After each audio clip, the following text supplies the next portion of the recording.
Y esta mañana la Cruz Roja recuperó el cuerpo de un adulto mayor que se encontraba desaparecido 12 horas en un río. Con este incidente se eleva a 141 el número de víctimas mortales en accidentes acuáticos. Vamos a ir con nuestro compañero Alberto Cuadra, que nos tiene los detalles de esta noticia. Alberto.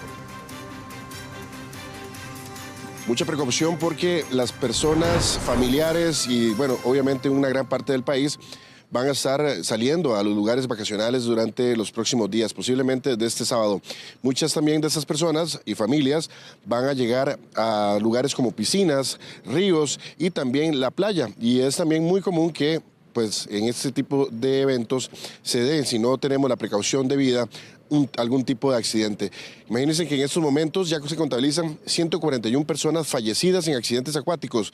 Es una de las cifras más altas de la historia del país y es por eso que también la Cruz Roja en estos momentos está llamando la atención para que pues esta cifra no crezca más de cara a lo que sería fin de año y de cara también a que muchas personas masivamente lleguen a estos lugares. El día de hoy se recuperó un cuerpo en el río Bananito, esto en Limón, luego de 12 horas de estar desaparecido una persona que se desconoce su identidad todavía, pero pues dicen que estaba pasando una parte del río cuando lo vieron que se lo arrastró la corriente. Y hasta este viernes fue que ya se ubicó el cuerpo de esta persona que, según la Cruz Roja, pues tuvieron que hacer todo un operativo para poder recuperarlo. Escuchemos lo que dice una de las voceras de la Cruz Roja con respecto a este hecho. La Cruz Roja Costarricense inicia labores de búsqueda este viernes en horas de la mañana con una unidad de soporte básico, un vehículo operativo y personal disponible en el sitio para labores de búsqueda en conjunto con Fuerza Pública y Fuerzas Vivas de la comunidad.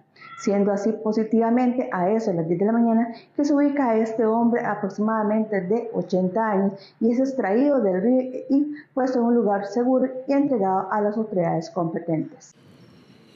Conforme a las recomendaciones y también a la alerta que está brindando la Cruz Roja, es importante de que las personas vayan, se informen, sobre todo disfruten, nunca descuide a los niños o a los menores de edad, porque pues esas situaciones pueden darse en cualquier momento. Recordemos que hace más o menos una semana atrás, lamentablemente 2 adolescentes fallecieron en una poza, inclusive eran 3 originalmente los que estaban teniendo problemas y pues uno intentó sacar al otro, al final no pudo y terminó ahogado. Así que bueno, ese tipo de accidentes son muy frecuentes y también obviamente tenemos que estar presentes y vigilantes de los niños. Escuchemos a Millar Collado, él es parte del rescate o de las operaciones de rescate, rescatista de la Cruz Roja, quien nos da algunas recomendaciones. Poza en la que yo ingresaba hace un año atrás, producto de estas lluvias, hoy ya no es una poza, ¿verdad? Puede hacer que exista algún componente, alguna característica que vaya a generar que yo sufra la posibilidad de ser arrastrado. O que en esa poza donde yo me tiraba de clavado, me tiraba desde cierta altitud, ahora hay una piedra. Así de recuerde que pues en esos momentos está bajo la influencia del empuje frío número 6 en la zona del Caribe. Posiblemente si usted vaya hacia ese sector se va a encontrar ríos crecidos, se va a encontrar también mar picado. Si va a estar, por ejemplo, por sectores como Guanacaste, por el Golfo de Nicoya, van a encontrarse también algún tipo de ráfaga, problemas también con mar picado, pero es por la velocidad del viento y también sobre todo pues si va a algún río tener la precaución sobre todo por la aparición y también los hallazgos de algunos reptiles grandes, como sabemos, cocodrilos en muchas de las playas y ríos de nuestro país. Desde San José, este ha sido un informe de Alberto Cuadra para Acción Noticias. Gracias, Alberto, por esta información. En otras noticias, la Procuraduría avaló la creación de un banco con material genético de agresores sexuales. Y el plan pretende que el organismo de investigación judicial administre una base con datos genéticos de personas condenadas a más de 4 años de prisión por delitos sexuales. Se trataría de identificar a los agresores sentenciados creando un récord que pueda ser usado por el OIJ. El informe tendría el ADN de estos delincuentes con su perfil, lugar de residencia para que sean ubicados en caso de un nuevo ataque. La reincidencia en delitos sexuales es una preocupación significativa y el seguimiento permite la implementación de mecanismos de vigilancia y control que reducen esta probabilidad, protegiendo así a potenciales víctimas. Aquí es importante destacar que por lo general las personas que son ofensores sexuales también cometen algún otro tipo de delito, ya que sus trastornos de personalidad y pues toda su formación los hace ser multidelictivos, es decir, son personas que no solamente son ofensores sexuales, sino que también tienen conductas delictivas asociadas precisamente a los actos de ofensa sexual, en especial cuando se trata de personas menores de edad. Tras el visto bueno de la Procuraduría General de la República, la iniciativa será estudiada por la Comisión de Seguridad y Narcotráfico de la Asamblea Legislativa. En caso de ser aprobado el proyecto y convertirse en ley, el OIJ tendrá 6 meses para crear un protocolo y un plan de seguimiento de personas sentenciadas por delitos sexuales. La Policía de Control de Drogas detuvo a 2 mujeres vinculadas con el tráfico de drogas internacional luego de un decomiso de aproximadamente 2 kilos de cocaína que tenían como destino final Norteamérica. El decomiso realizado meses atrás con el apoyo de una empresa de paquetería tuvo lugar cuando los agentes antidrogas detectaron varios paquetes con cocaína ocultos en una caja de cartón. Según la información de la policía, los estupefacientes que fueron incautados en el proceso tenían como destino el estado de Florida en los Estados Unidos. La Policía de Control de Drogas ha procedido a la detención de 2 mujeres que pretendieron exportar mediante el sistema de courier 2 kilos de cocaína a la Florida, Estados Unidos. Gracias a la acción de la PCD y los sistemas de control en cuanto a este tipo de envíos, logramos esta detención y evitar así que se use el sistema de correos internacional y el sistema de mercancías rápidas en cuanto a su entrega como mecanismos para el traslado de droga a nivel internacional.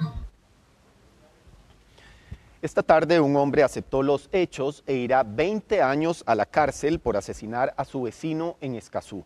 Con este acuerdo con la Fiscalía, la pena se redujo en 15 años.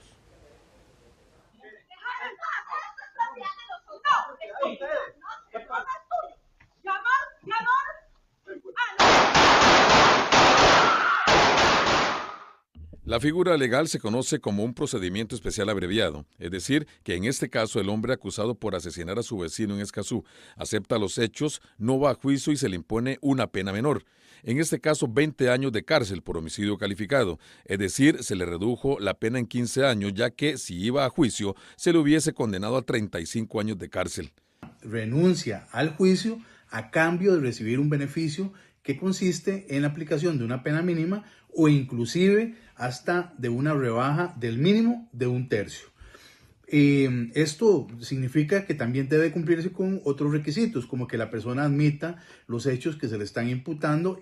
En este caso, que se registró hace unos 6 meses, el ahora condenado sacó un arma de fuego e ultimó a su vecino en medio de una discusión. En esta ocasión por una disputa por la llave de paso del agua, discusión que iniciaron las parejas de ambos de acuerdo a la policía y que terminó con la muerte de uno de los hombres. Este tipo de noticias no solo ponen en evidencia el impacto devastador de emociones que no son controladas y de una tragedia evidente, sino que este tipo de violencia nos hace reflexionar sobre cómo los impulsos emocionales pueden destruir no solamente a una víctima, sino también a toda una familia. Desde una perspectiva psicológica, necesitamos entender que este tipo de incapacidad para gestionar emociones, como lo que es la frustración o la ira, puede desencadenar en situaciones sumamente compulsas. De acuerdo a la investigación, las discusiones entre ambas familias tuvo varios episodios previos al fatal desenlace. Y un agente del OIJ es investigado por la muerte de una persona de la tercera edad. La víctima aparentemente murió luego de que el investigador lo agredió y un video captó el momento de este presunto ataque.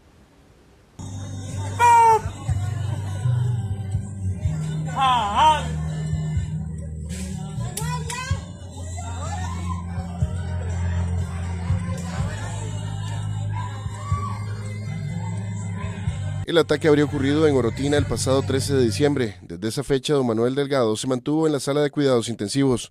Un video captó el hecho, donde se ve cómo el agente de apellido Charpentier arremete tras un altercado con el adulto mayor. Para expertos, el investigador no actuó de buena manera.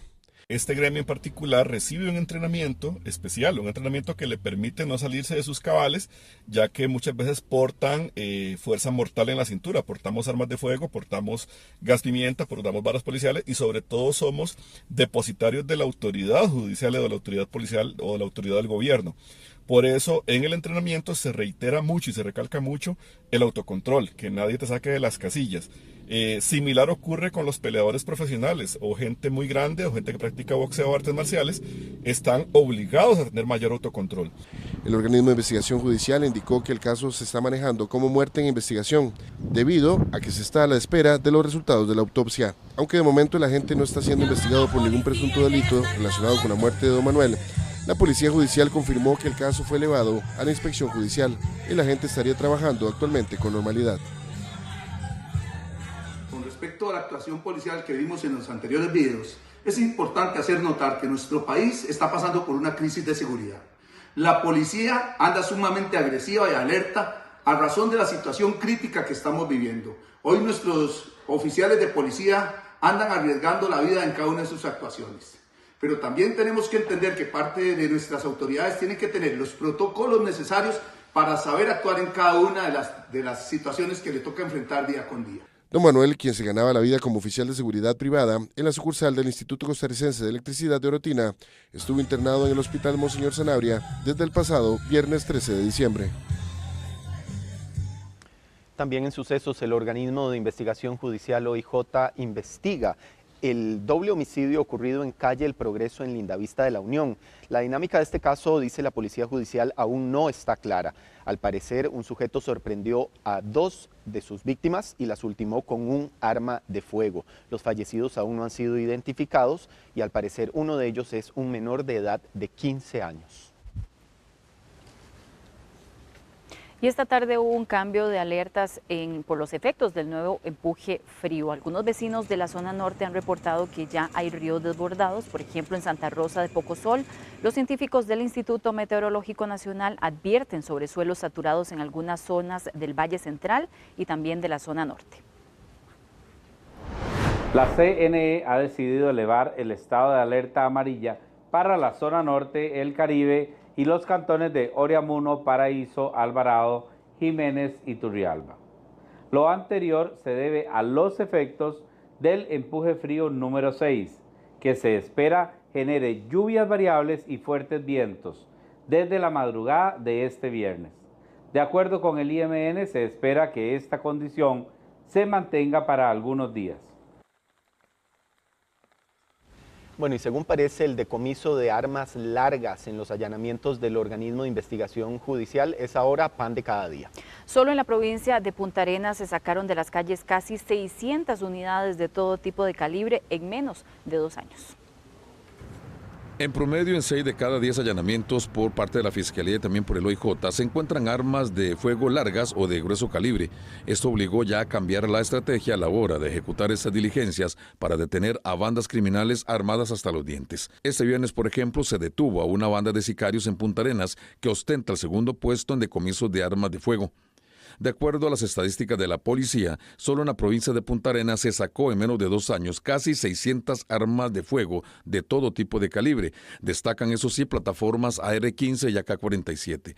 Ya es sabido que las AK-47 las obtienen las bandas, por ejemplo, de buzones antiguos de la guerrilla civil en Nicaragua, que junto a las AR-15 llegan también desde el norte del continente. Es la dinámica del narcotráfico. Sube droga y bajan las armas de fuego y el dinero para financiar a los grupos, pago de sobornos y lavado de activos. Yo hablaba hace poco con unos compañeros que hace unos años, en un allanamiento, un homicidio, encontrarse un arma calibre 38, 9 milímetros era normal. Hoy en día más bien eso no es normal, la excepción, claro. ¿Qué es lo que nos encontramos? Armas no permitidas, AR-15, AK-47 que se conoce, y de hecho el día de hoy precisamente en los allanamientos que se están realizando, que se realizaron ahí en la zona de Acosta, Acerrí, logramos localizar una AK-47, ¿verdad? En lo que va del año, los cuerpos de la fuerza pública sacaron de las calles poco más de 2.600 armas de fuego. Y un violento ataque armado ocurrió esta tarde en el Parque República del Salvador, ubicado en el distrito Merced, en San José. Estas son las imágenes. La balacera dejó como saldo a una mujer fallecida y 2 gravemente heridas, cuando un vehículo con las 3 ocupantes femeninas fue interceptado por gatilleros, quienes abrieron fuego sin mediar palabra. La víctima mortal, cuyo cuerpo quedó dentro del automotor, no ha sido identificado oficialmente. Según la Cruz Roja, las otras 2 mujeres adultas mayores sufrieron heridas de gravedad. Una de ellas, de 80 años, presentó una lesión en la pierna, mientras que la otra fue impactada en el pecho y fueron trasladadas en condición roja al Hospital San Juan de Dios, donde reciben atención médica. Al lugar desplazamos recursos de soporte avanzado de vida y soporte básico de vida y se encuentran a 3 mujeres adultas en el lugar. 2 de ellas se trasladan en una condición crítica al centro médico y una queda sin signos de vida en la escena. Tenemos que ver que los delincuentes conocían a la víctima, la habían estudiado, hicieron inteligencia y planificaron una ejecución mediante un comando, lo cual nos refleja que esas personas nunca sintieron inseguridad ni temor de ser asaltados. Esto nos demuestra que el delincuente evoluciona en su estrategia.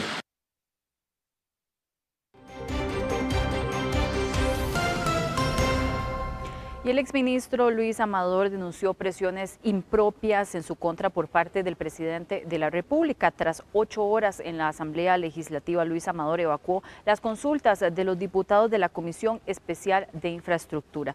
Rolando Rivera nos amplía los detalles desde la Asamblea Legislativa. Los diputados de la Comisión Especial de Infraestructura de la Asamblea Legislativa recibieron este viernes al exministro de Obras Públicas y Transportes, Luis Amador, quien compareció con respecto al tema del contrato de DECRA y también con respecto al mantenimiento del aeropuerto Daniel Oduber en Liberia. En 2 ocasiones ya se había pospuesto esta comparecencia y hoy fue la tercera la vencida ya para confirmar muchos datos que fueron bastante relevantes para los diputados, pero que también en algún momento dejaron ciertas dudas con respecto a sus declaraciones. Vemos la siguiente información. Acompañado por su abogado a las 9:40 de la mañana apareció el exministro Luis Amador. Los diputados de la Comisión Especial de Infraestructura de la Asamblea Legislativa lo juramentaron. Decir la verdad y nada más que la verdad en todo lo que se refiera o pregunte. Sí, juro. El primer periodo de comparecencia se enfocó en el contrato de la empresa DECRA. Luis Amador fue contundente. La responsabilidad de ofrecer una reinspección vehicular sin costo fue del presidente de la República, Rodrigo Chávez. Ninguna presión, ya quedó aclarado toda la serie de elementos que ocurrieron. El presidente cometió una imprecisión en esa conferencia de prensa. Yo traté de rectificar a la hora de decir estamos buscando una forma en la cual se pueda hacer esto y lo otro, pero desdichadamente nosotros pedimos, díganos cuánto es el máximo que pueden cobrar para que de ahí no se pasen, pero que de ahí para abajo sea lo que sea, no importa. Y a nosotros Arecep nos entregó un mínimo que le ponía al mismo piso a todo el mundo. Y bueno, entramos en ya las otras circunstancias que ustedes vieron. También aseguró que la elección de DECRA fue la mejor bajo la figura del permiso de uso de precario. Con respecto a la comparecencia sobre las anomalías en el mantenimiento del aeropuerto Daniel Oduber, Amador denunció presión impropia en su contra por parte del presidente Rodrigo Chávez para asignar trabajos de reparación del aeropuerto Daniel Oduber a la empresa Pedregal y no a MECO.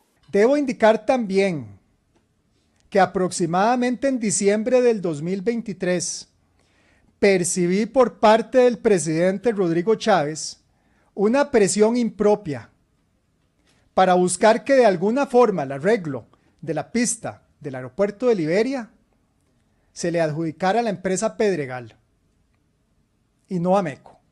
Amador aseguró que su destitución fue un acto de despotismo.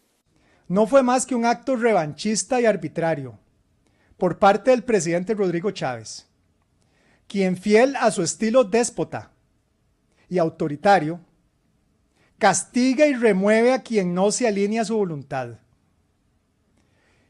Y que no le diga que sí a todos sus caprichos sin cuestionamiento. Y que algunos de los ministros del gobierno son títeres. No voy a contestar, doña Pilar, me voy a seguir absteniendo. Como ya se lo indiqué, cualquier pregunta o comentario que usted haga, me voy a abstener. Usted puede seguir con el guión que ya usted trae listo, por encargo de ya sabemos quién, así que adelante. La reacción ante la afirmación de Amador fue refutada por la diputada Pilar Cisneros. No contesta, no sabe. Cuando algunos diputados de oposición le preguntan, sí tiene oportunidad de contestar y de referirse a cosas que no tienen absolutamente nada que ver en esto. Pero cuando se le pide precisión, no sabe, no sé, no me acuerdo. A ver, si hubo algún títere, puedo inferir, señor Amador, en el gobierno de Rodrigo Chávez fue usted. Porque si usted era el ministro, y si usted no intervino en los términos de referencia, y si usted no intervino en los procesos de contratación, pero usted sí firmó todo, perdóneme, señor Amador, pero si alguien merece el calificativo de títere, es Luis Amador. En una buena parte de su comparecencia, el exministro se abstuvo de declarar debido a la judicialización del proceso. Bien, además de todo lo que vimos en esta primera nota, también hubo frases que llamaron muchísimo la atención, principalmente también que involucran a diputados de la oposición que buscaron sacar información relevante de la gestión de Luis Amador como ministro del MOP y también de cómo era el manejo del gobierno. Las escuchamos. ¿Son todos los ministros de esta administración títeres de Rodrigo Chávez? La gran mayoría. No contesta, no sabe. Cuando algunos diputados de oposición le preguntan, sí tiene oportunidad de contestar y de referirse a cosas que no tienen absolutamente nada que ver en esto. Pero cuando se le pide precisión, no sabe, no sé, no me acuerdo. A ver, si hubo algún títere, puedo inferir, señor Amador, en el gobierno de Rodrigo Chávez fue usted. Porque si usted era el ministro, y si usted no intervino en los términos de referencia, y si usted no intervino en los procesos de contratación, pero usted sí firmó todo, perdóneme, señor Amador, pero si alguien merece el calificativo de títere, es Luis Amador. Buscábamos, si era posible, no cobrar por uno de esos aspectos. Recuerdo que algunas de las empresas ofrecieron no cobrar. Si Arecep nos hubiera dado tarifa máxima, eso se hubiera podido lograr, pero no ocurrió. El presidente sí hace una imprecisión al indicarlo de esa manera, que yo trato de corregir posteriormente, y ya cuando salen las emisiones de Arecep de tarifa, pues ya ahí ya nos dejan con un balde de agua fría donde no podemos hacer absolutamente nada. Me deja. Don Luis dice que habían algunas imprecisiones en la conversación con el presidente y en la comunicación del presidente hacia afuera, don Rodrigo Chávez.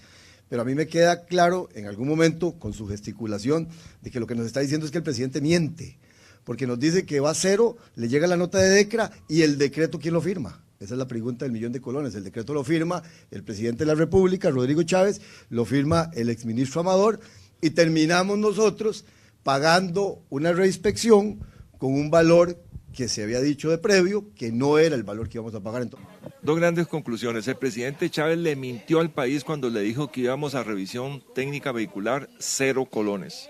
Y el mismo Amador lo acaba de reconocer, es falso. Incluso llegó en privado a corregirlo y tampoco se lo aceptó. Eso es una muestra que Chávez en las conferencias de los miércoles dice cosas que no son ciertas, mentiras. Y dicho por su exministro de Obras Públicas, no por mí. Pese a que algunas de las declaraciones del exministro Luis Amador convencieron del todo a los diputados, hubo momentos en donde hubo cierta insatisfacción, tomando en cuenta que abusó del recurso de evitar dar declaraciones, tomando en cuenta que el proceso está judicializado. Eso fue lo que dijeron en respuesta a algunos de los diputados. Referente al tema de DECRA, no sé si vendió humo, pero fue certero en una imprecisión. En decir, costarricenses, le van a cobrar 0 en la reinspección, y te están cobrando reinspección, por supuesto que sí. Entonces no sé si es humo, ellos lo llaman imprecisión. A mí me parece que también cuando uno vende hacia afuera un comentario, la gente, ¿quién es el presidente de la República? Aquí Diego Vargas habla y llegará a un porcentaje, pero cuando el presidente habla, le llega a un altísimo, mayor y gran cantidad de costarricenses más que nosotros los diputados. Entonces, me parece a mí que puede ser una opción lo que vos decís, que nos hayan vendido humo. Don Luis Amador responsabiliza al presidente y a la vez hace evidenciar que él una vez más le está mintiendo a los costarricenses. Lástima que cuando él estaba a la par de él en esa rueda de prensa no lo pudo desmentir por sus actitudes que él presenta hacia sus ministros o presidentes ejecutivos cuando no siguen la línea de juego. Y algo muy importante, podemos corroborar que DECRA fue escogida a dedo. Hoy el costarricense está pagando la mitad por la inspección y por la reinspección, la mitad. Pasaron 10 años de una extensión de contrato que no debió ser, donde la empresa, ya habiéndose cobrado los costos del equipo, siguió cobrando la misma tarifa durante 10 años, y eso nos costó a ustedes y a mí y a todos los costarricenses. Desde la Asamblea Legislativa es un reporte de Rolando Rivera para Extra Noticias. Gracias, Rolando, por este amplio reporte desde el Congreso. En otras noticias, los empleados públicos que se encontraban en teletrabajo esperan se actualice el decreto que les permita seguir bajo esta modalidad el próximo año. Mideplan asegura que este decreto será ampliado en los próximos días, pues vence el 31 de diciembre.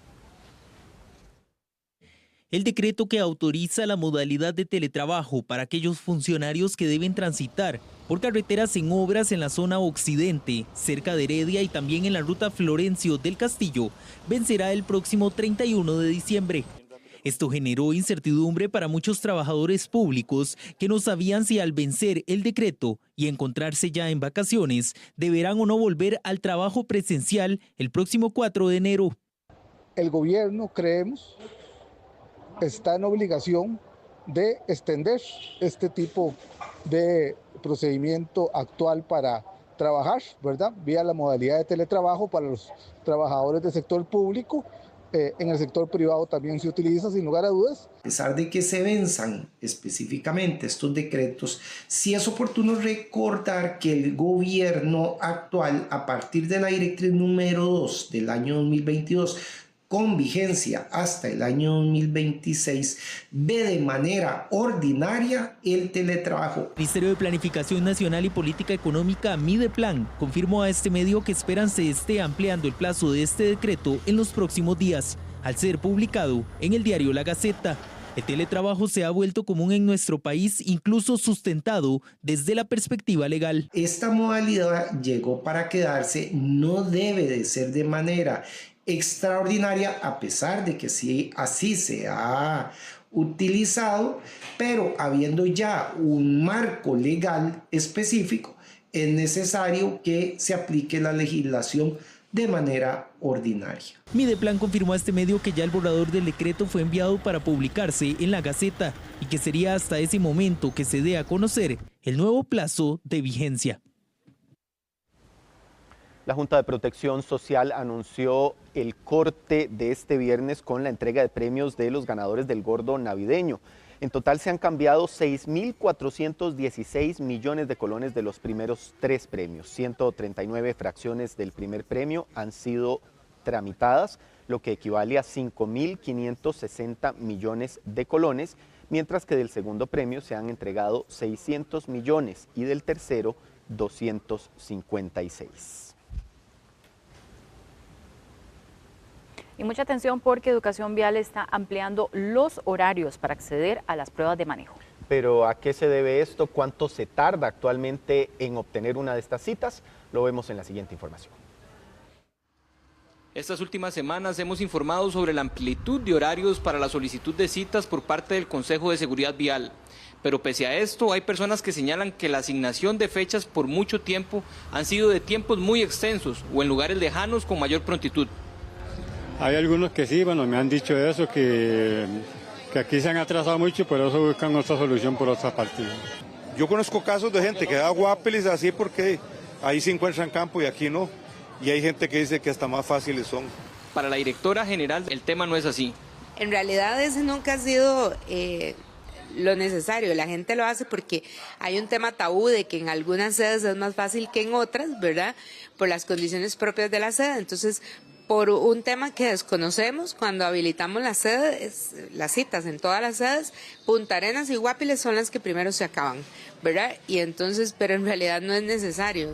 Y es que según doña Cindy Coto, los tiempos de espera para poder asistir a la práctica de la licencia habrían bajado. Este año estaba a más de 150 días de espera, ya ahora está a 20 días. En vehículos no tenemos espera, en realidad si usted va a agendar, en vehículos nos sobraron más de 700 citas, entonces si usted se mete, casi que para 2 días, 3 días hay citas. Para COSEBI, la asistencia en este tiempo ampliado ha sido buena, pero falta más tiempo para analizar si los fines de semana también se ha tenido el impacto esperado.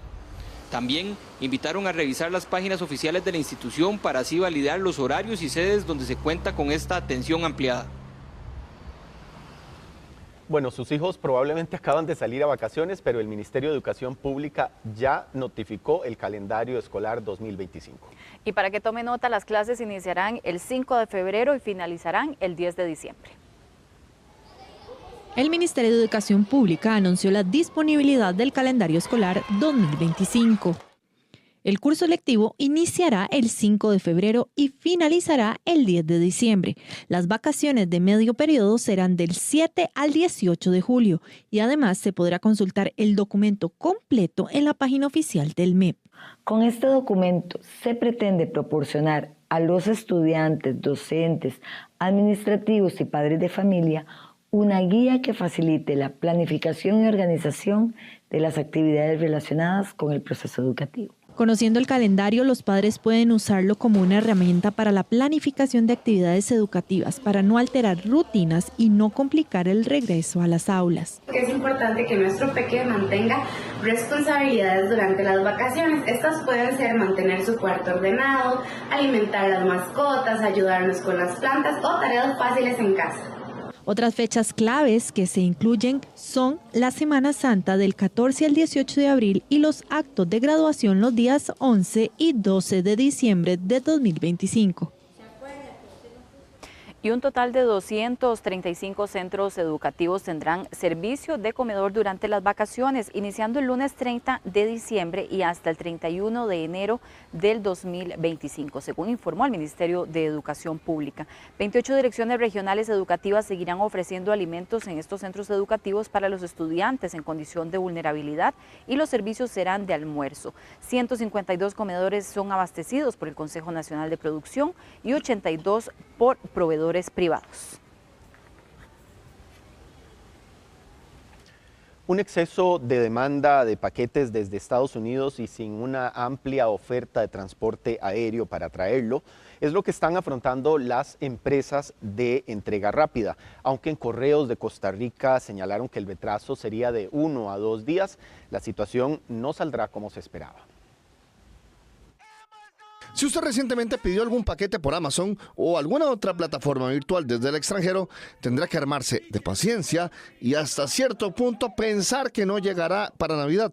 En este momento, la empresa Amazon presenta una huelga por parte de sus empleados en distintos lugares de Estados Unidos. Exigimos mejor salario, mejores beneficios, más tiempo libre remunerado, días festivos y vacaciones pagadas. Estamos aquí luchando por nuestros derechos, porque nuestro trabajo es bastante rudo. Pero sumado a esto, en la Asociación de Empresas de Entrega Rápida indicaron que hasta se puede registrar atrasos de 15 días debido a un aumento excepcional de pedidos. Y estos atrasos vienen no solamente del exceso del volumen de la carga, sino de que las aerolíneas están con espacios sobrevendidos. Desde Correos de Costa Rica también conocen de la situación y esperan retrasos de 1 a 2 días. Aún así, pues entiendo que las aerolíneas sí pues están presentando alguna saturación, entonces pues hay algunas demoras, tal vez de unos 2 días en cuanto a lo que son las entregas, en este caso de la paquetería que viene desde Miami. Pero además, en AER indicaron que las entregas están presentando demoras ya en nuestro país, esto debido al colapso vial de las carreteras. Nosotros hemos tenido que lidiar con subcontratar empresas que nos ayuden, diferentes medios, los clientes utilizan Uber. ¿Usted le puede asegurar al usuario que su paquete que compró esta semana va a llegar a tiempo para Navidad? No. Así que paciencia y un rastreo continuo es lo que usted tendrá que tener para sus paquetes en esta Navidad.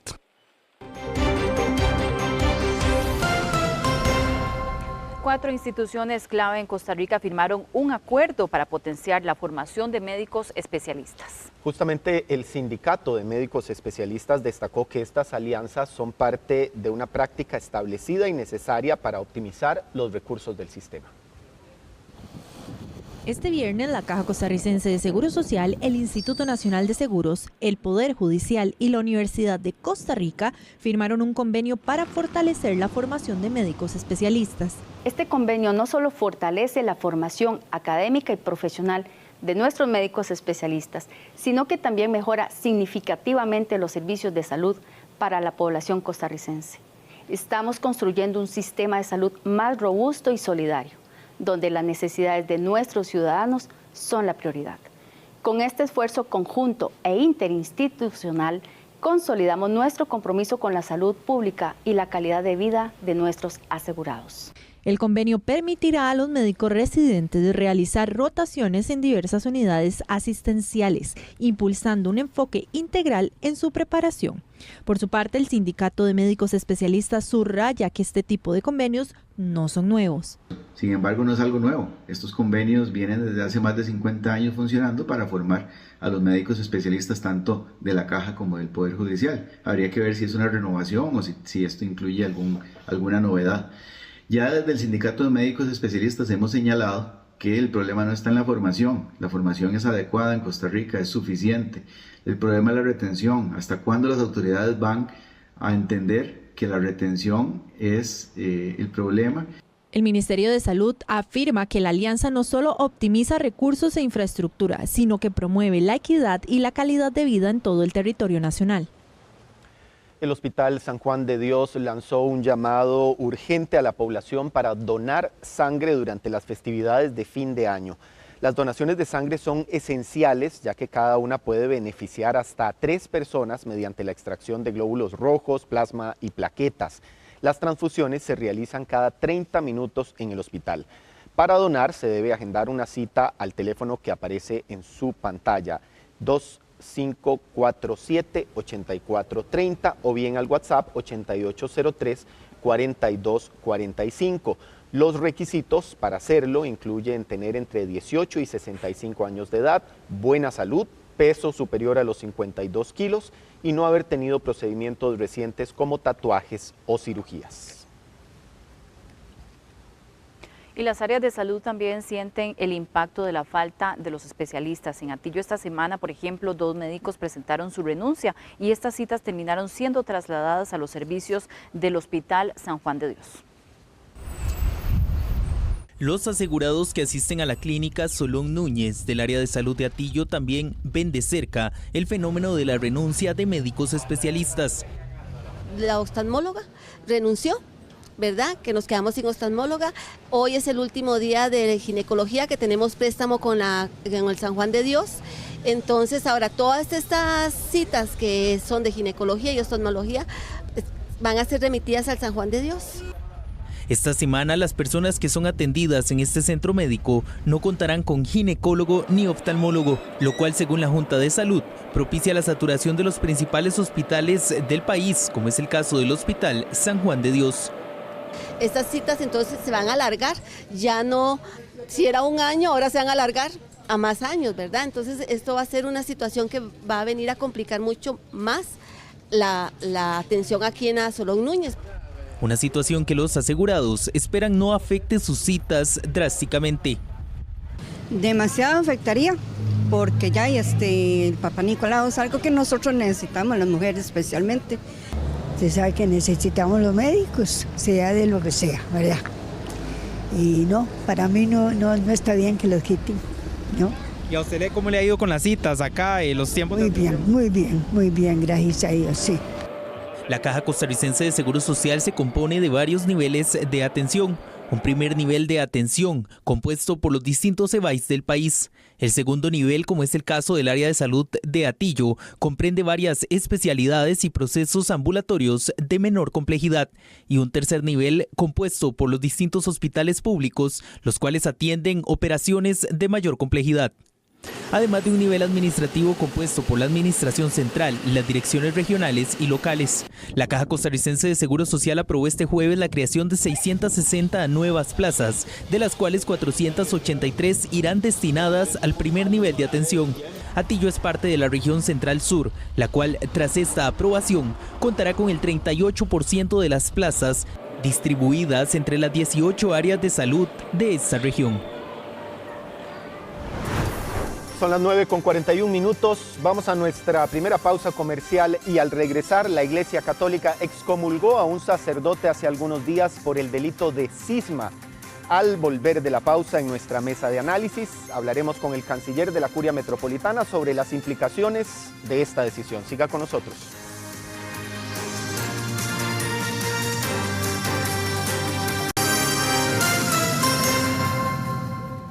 Gracias por continuar con Extra Noticias. Y tal como le adelantamos, la Iglesia Católica excomulgó a un sacerdote por negar la autoridad del Papa Francisco. El sacerdote excomulgado Pablo de Jesús Tamayo Rodríguez tiene prohibido participar en cualquier celebración ministerial, en la Santa Misa, por ejemplo.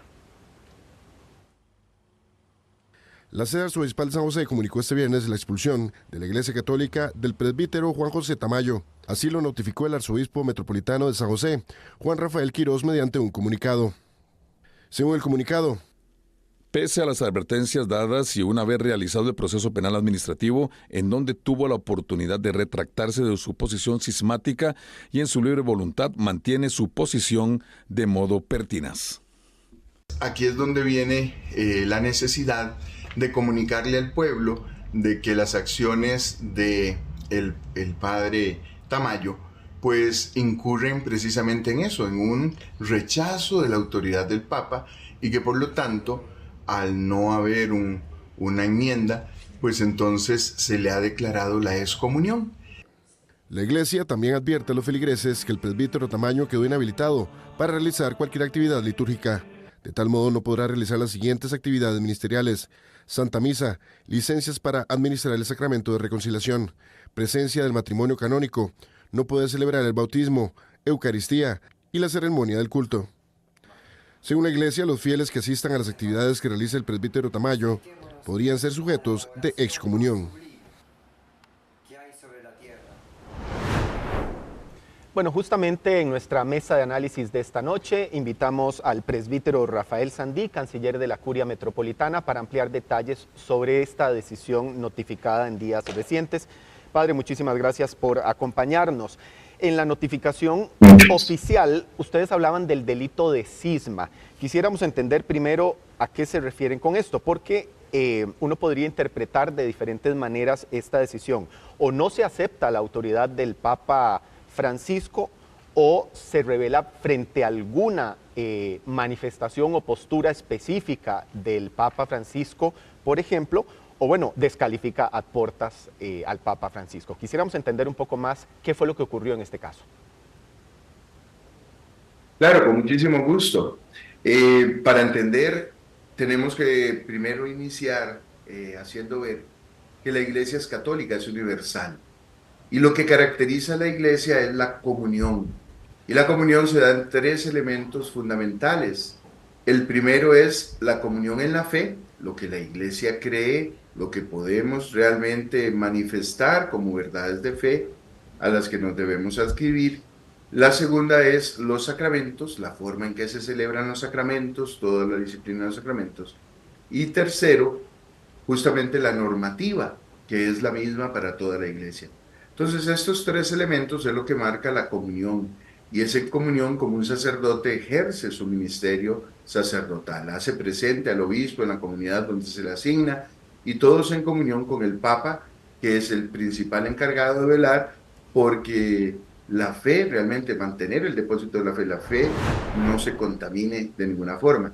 Entonces, cuando se da una situación, un fallo en una o en todas estas tres áreas, la fe, los sacramentos o la disciplina, pues obviamente hay un proceso de diálogo largo donde se empieza a llamar a la corrección, y es hasta que no se logra nada, ¿verdad?, que vienen las advertencias, viene el proceso administrativo penal, y en determinado caso, ya cuando no hay otra forma que hacer, porque lo que se busca es la salvación y la comunión, se da la declaración de la suspensión, ¿verdad? En este caso es el delito de el cisma, que es no aceptar, ¿verdad? En este caso, la corrección que se le está dando. Yo tengo mis criterios particulares propios y me aparto entonces de lo que la Iglesia piensa, de lo que la Iglesia enseña, de lo que la Iglesia practica, y con mis acciones pues llevo a confusión también a otros fieles. Entonces por eso es el delito de decir, ahora sí, rompí la comunión con Pedro, rompí la comunión con el Papa, no estoy en comunión y por eso no puedo ejercer mi ministerio sacerdotal. Digamos así, resumiendo, es lo que ha sucedido con el padre Tamayo. Padre, ¿y cuál es el proceso que se sigue de acuerdo a lo establecido por el derecho canónico para llegar a esta conclusión y determinar la excomunión de este sacerdote? ¿Durante cuánto tiempo es que se realizó este proceso? Porque sería también interesante, Gaby, hablar sobre las advertencias que se dieron. ¿Qué tipo de advertencias son las que se le hicieron? Claro, de hecho, más que empezar por un proceso ya penal o empezar con advertencias, obviamente es que cuando hay algo erróneo en mis manifestaciones, sea en cuanto a la fe, sea en la misma celebración de los sacramentos o en la normativa, pues los que me escuchan, y en este caso el principal responsable de mantener la comunión en la diócesis es el obispo. Entonces primero llega la noticia, hay diálogo, más que advertencias es diálogo. Bueno, ¿qué es lo que está pasando? ¿Hay alguna confusión? Todos los sacerdotes tenemos una amplia formación. Entonces se indaga a ver qué es la situación, qué es lo que está pasando, ofrecer los medios para que el sacerdote pueda comprender lo que no comprende, asimilar lo que no está asimilando. Y solamente ya cuando es reiterada la situación, entonces sí se consulta primero al dicasterio, ¿verdad?, que corresponde, a la Congregación para la Doctrina de la Fe, y entonces ya ahora sí, si es necesario, se eleva un proceso administrativo penal. Pero para esto han transcurrido, de verdad, que mucho tiempo, años, ¿verdad? No es que es simplemente imponerse, sancionar, regañar, ¿verdad?, sino que ha habido un diálogo grande, y ya entonces cuando no se logra el cometido, que es que mantengamos la comunión, pues entonces viene un proceso. Incluso en este proceso tiene que haber pruebas, tiene que haber la oportunidad de defenderse o de retractarse, ¿verdad? También de decir, bueno, yo quiero enmendarme en este error que estoy cometiendo, que cometí, si he confundido a los fieles, comprometerme a reparar ese daño que haya cometido en ellos, y entonces ahora sí se evita esta situación. Sin embargo, de hecho, ahora se esperaría... Padre, entendemos, perdón, que no tenía asignada una parroquia o una comunidad. Ajá, porque parte del proceso es ese, ¿verdad? Estás cometiendo errores, estás enseñando cosas incorrectas, estás celebrando de manera inapropiada, lo que fuere. Entonces, ante esto, se le puede nombrar, no se le puede dar un oficio eclesiástico. Entonces, es también una forma de hacer comprender, ¿verdad? De si no estoy en comunión, no puedo ejercer oficios eclesiásticos. Entonces, vea que es progresivo, ¿verdad?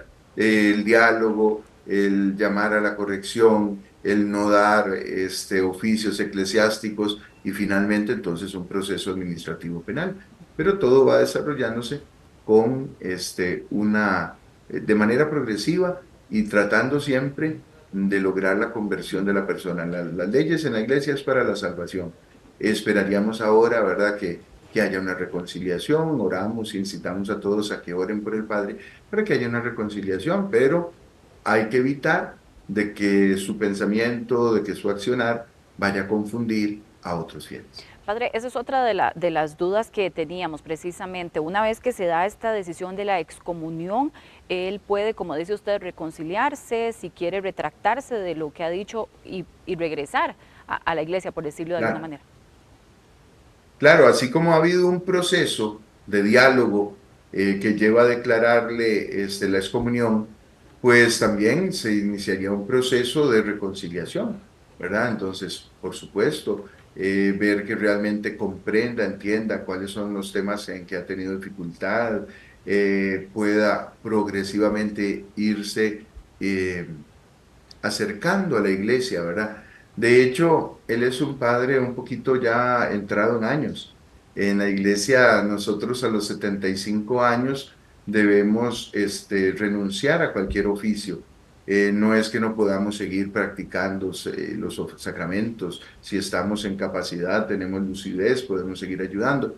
Pero es de desear, ¿verdad?, que haya ese proceso y que él ojalá pudiera seguir ejerciendo el ministerio. Hasta el momento del decreto, él podía celebrar Eucaristía, él podía ser llamado por otros sacerdotes a colaborar en sus parroquias o como fuese, o otros fieles pedirle que le celebrara sacramentos.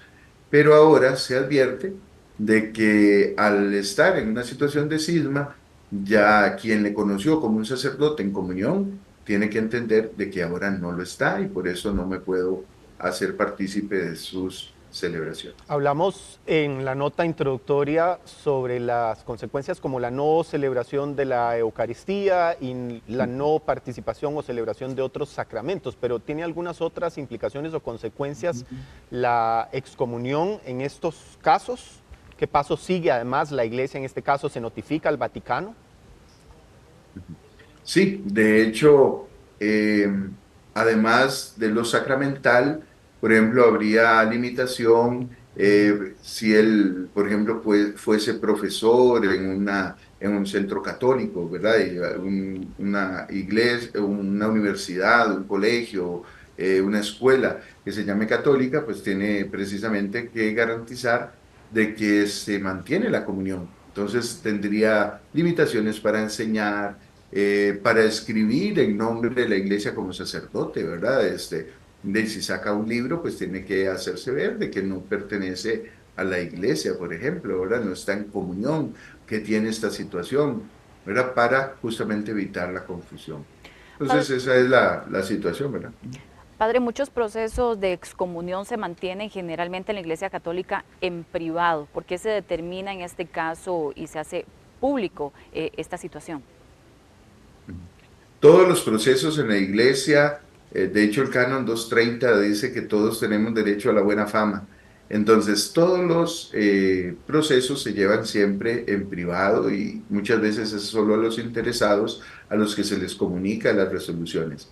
Sin embargo, cuando está en juego la comunión, en este caso el cisma es eso, yo rompí mi comunión, pero además puedo arrastrar a otros al error, a que también rompan la comunión.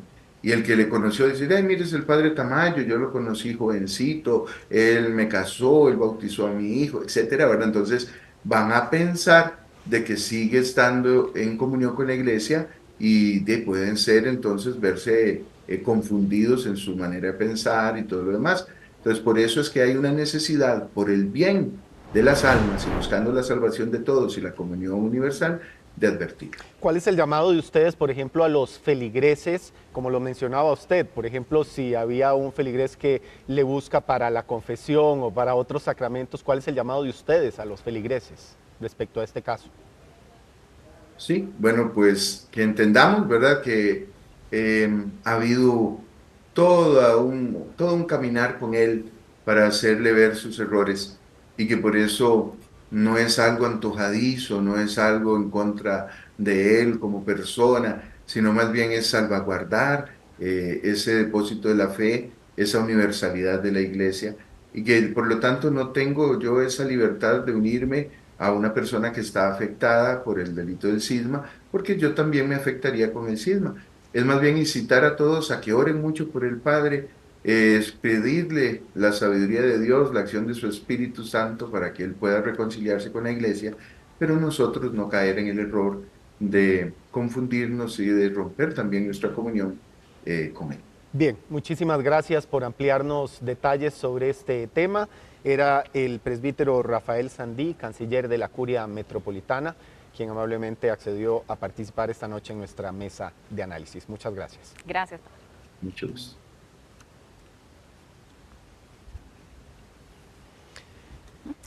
Mientras tanto, seguimos con otras noticias. Muchas personas aprovechan la tecnología para realizar sus pagos en esta época aún más, que hay tantas compras navideñas. Y tal es el caso del marchamo. Sin embargo, si usted ha medido bien los tiempos de entrega, tómelo en cuenta, ¿verdad? Porque puede ser que no le llegue a tiempo para el 31 de diciembre, cuando ya tiene que tener listo su sticker. El Instituto Nacional de Seguros reporta que faltan miles de conductores todavía de pagar el marchamo y es que hay distintos comercios que realizan la venta de este marchamo de manera digital y es que precisamente eso se tiene que tomar en consideración porque cuánto tiempo tienen para realizar la entrega y no exponerse a una infracción de tránsito por no haber pegado aún este sticker en el parabrisas. La ley de tránsito en el artículo 4 indica que uno de los requisitos documentales para circular es el derecho de circulación, lo anterior a partir del 1 de enero de cada año es que se tiene que contar con este documento y no exponerse a una infracción de tránsito. La persona debe considerar que si paga el marchamo de forma virtual, los tiempos de entrega de cada recaudador son diferentes y van a depender del lugar de residencia del cliente. Por eso es responsabilidad de la persona tomar en consideración este tiempo para no exponerse a multas por circular sin el marchamo. En el caso de que se pague en la página del Instituto Nacional de Seguros, el tiempo aproximado de entrega es de 3 días en el gran área metropolitana y de 5 días fuera del GAN. Pero ¿a qué se expone un conductor si no porta el marchamo a partir del 1 de enero y esta infracción de tránsito acumula o no puntos de la licencia? Lo ven ustedes a continuación. Cuando una persona que conduce un vehículo no porta el derecho de circulación, actualmente en físico, se expone a una sanción de 26.000 colones. Igual sanción si no portara el sticker colocado en el parabrisas o bien en una parte visible de la motocicleta. La exigencia de portar el derecho de circulación se regula de igual forma que portar el título de propiedad o la licencia de conducir. El artículo 147 de la Ley de Tránsito así lo contempla. Es una conducta que no implica la sumatoria de puntos negativos en la licencia del conductor o conductora del vehículo. Tal como lo comenta el experto don José Zúñiga, él hace hincapié en una situación y es de que el marchamo ya debería de digitalizarse. Así como la tecnología acorta distancias con el pago del mismo, también deberían de acortarse. ¿Cuál es la recomendación del experto? Lo ven ustedes en la siguiente información. Considero prudente que se digitalice la licencia de conducir, igual que otros documentos del vehículo, el título de propiedad que ya se está haciendo, el derecho de circulación, la cédula y por supuesto la licencia de conducir. Costa Rica merece dar ese paso hacia adelante, informatizarse totalmente, digitalizarse, como bien inició el proyecto hace algunos años gobiernos tras anteriores. Otros países nos llevan delantera en ese punto. Tenemos que hacerlo, es necesario alivianar un poco la cartera. Y es que datos concretos del Instituto Nacional de Seguros indican que faltan aún más de 900.000 marchamos, por lo cual la institución hace un llamado para que las personas ojalá se puedan acercar y así no exponerse a estas multas de tránsito. Pero ¿a cuánto equivalen estos 900.000 marchamos y cuál fue el comportamiento de pago durante las primeras y otras semanas de la recaudación de este fondo? Lo ven ustedes en la siguiente nota. A falta de semana y media para terminar el año, 935.000 marchamos aún están pendientes de pago, según reportó el Instituto Nacional de Seguros en el corte realizado a esta fecha. Registran 944.288 pagos de derechos de circulación que corresponden a un monto superior a los 163.000 millones de colones que se han recaudado desde el pasado 1 de noviembre. En las últimas 2 semanas hubo un aumento en la cantidad de pagos realizados, esto después de la llegada de los aguinaldos. En la semana del 9 al 15 de diciembre, el promedio fue de 45.000 cobros por día, mientras que esta semana que finaliza, que arrancó el lunes 16, la media anda por los 55.000 pagos diarios.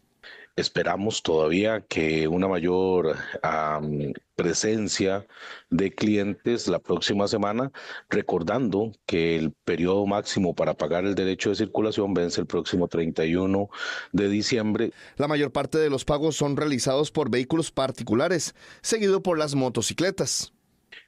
Tenemos 591.000, poco más, de vehículos particulares, 147.930 motos, 125.560 carga liviana. El INS recuerda que estará trabajando con horario normal, a excepción del 25 de diciembre y 1 de enero. Esto en caso de que tenga que reemplazar el sticker.